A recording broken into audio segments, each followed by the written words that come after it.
And I tried hard to be proud of my service, but all I could feel was shame. And racism could no longer mask the reality of the occupation. These were people, these were human beings.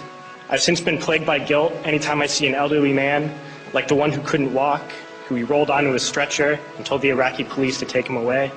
I feel guilt anytime I see a mother with her children, like the one who cried hysterically and screamed that we are worse than Saddam as we forced her from her home. I feel guilt anytime I see a young girl, like the one I grabbed by the arm and dragged into the street. We were told we were fighting terrorists. The real terrorist was me, and the real terrorism is this occupation. Racism within the military has long been an important tool to justify the destruction and occupation of another country. It has long been used to justify the killing, subjugation, and torture of another people.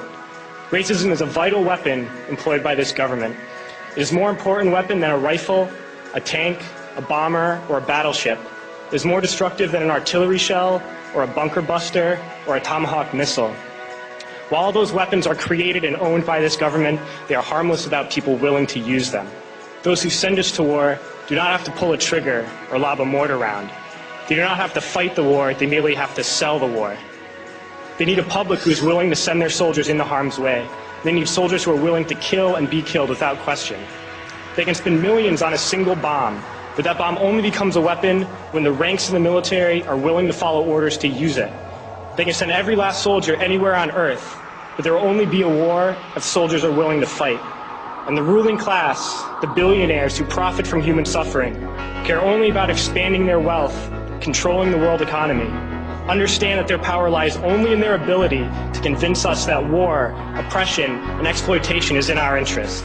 They understand that their wealth is dependent on their ability to convince the working class to die to control the market of another country. And convincing us to kill and die is based on their ability to make us think that we are somehow superior. Soldiers, sailors, Marines, airmen have nothing to gain from this occupation. The vast majority of people living in the U.S. have nothing to gain from this occupation. In fact, not only do we have nothing to gain, but we suffer more because of it. We lose limbs, endure trauma, and give our lives.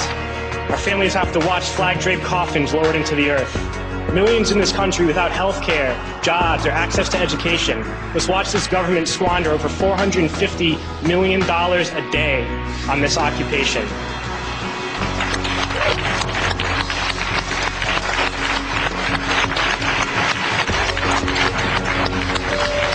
Poor and working people in this country are sent to kill poor and working people in another country to make the rich richer.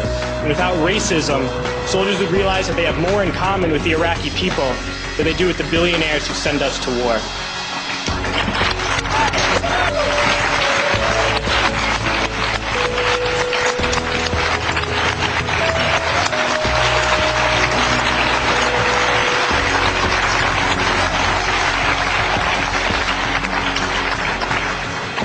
I threw families onto the street in Iraq, only to come home and find families thrown onto the street in this country, in this tragic and unnecessary foreclosure crisis.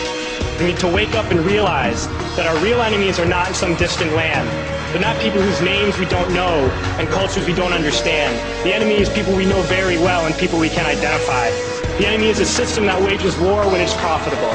The enemy is the CEOs who lay us off from our jobs when it's profitable. It's the insurance companies who deny us health care when it's profitable. It's the banks who take away our homes when it's profitable. Our enemy is not 5,000 miles away. They are right here at home. If we organize and fight with our sisters and brothers, we can stop this war, we can stop this government, and we can create a better world.